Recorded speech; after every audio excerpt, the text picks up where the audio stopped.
Harapan yang sama saat kita berkunjung di setiap kelurahan itu, sebelumnya kita kan nggak berinteraksi, nggak bersilaturahmi ya. Begitu ketemu kan ada semangat yang sama. Dan bayangkan di 14 kelurahan sebelumnya kita ketemu juga seperti ini, sehingga ini menjadi database dan termasuk Karang Taruna. Makanya saya bilang ini harus ada waktu khusus dengan kawan-kawan Karang Taruna sebagai generasi muda untuk kelanjutan sejarah berikutnya. Nanti kalau kita orang dibantu nih, kita konsolidasi anak muda. Bahkan sidang kota Pancasila dari Rosso 31 itu kayaknya kawan-kawan anak muda yang memimpin. Ini kan dari 31 kelurahan. Seluruh aspirasi dan masukan ini akan kita bawa ke Kongres Jakarta Utara. Seperti sidang Pancasila merumuskan implementasi yang kita bahas. Udah nggak ada komisi lagi, gitu. Udah nggak ada lembaga. Yang ada adalah panitia persiapan kota Pancasila. Di situ kita belum kerja satu dan harapannya itu kawan-kawan muda ya yang akan mengikut. Nah, memang kita tidak pernah menolak apapun gagasan dan kreativitas yang akan dibangun seperti yang Pak Heru bilang. Cuma kan akses bahasa milenial ini yang harus kita bangun melalui siapa ya?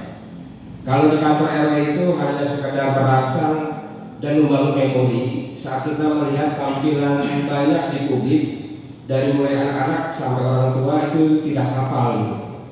Sehingga itu sebagai contoh saja ketika warga datang ke kantor RW hanya untuk merangsang interaksi mengatakan Pancasila gimana sila pertama sampai terakhir, tapi dia bukan kegiatan, dia hanya bahan membangun memori itu biar nggak hilang gitu, kedekatan nggak hilang, sehingga kegiatannya bisa tadi TikTok atau apa gitu. Dan di taman-taman kelurahan itu kan suka ada ya Pak Kasih ya.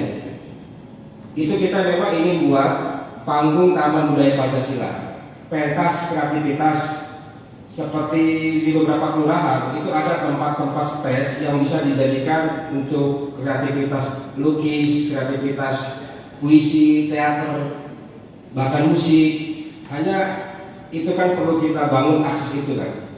Tapi desain ke milenial itu memang sudah kita punya di taman-taman budaya Pancasila itu.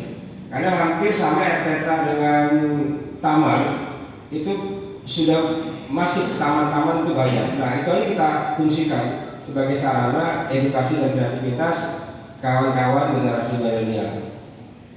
Dan masalah dikotomi saya kira itu hanya dialektika ya, mana yang rajin, mana yang tidak rajin, mana yang peduli, mana yang tidak peduli, sama-sama kita respon.